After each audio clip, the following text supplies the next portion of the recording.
Good evening सांग मैंने तो यही जो तरकारी देखते मुझे लंच में बनई पटल आलू तरकारी।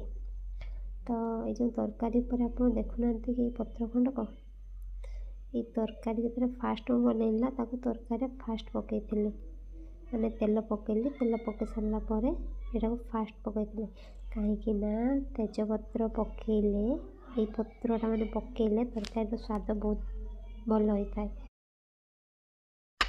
तरकारी हो सारा पर माने ये जो पत्रटा मत तरकारी कहीं अड़ुआ लगला तो मुझे कौन कली ना तरकारी जो पानी देखिए फुटी सारा पर ये जो तेजपत्र खंड को माने मुझे काढ़िकिना कौटी देली कहले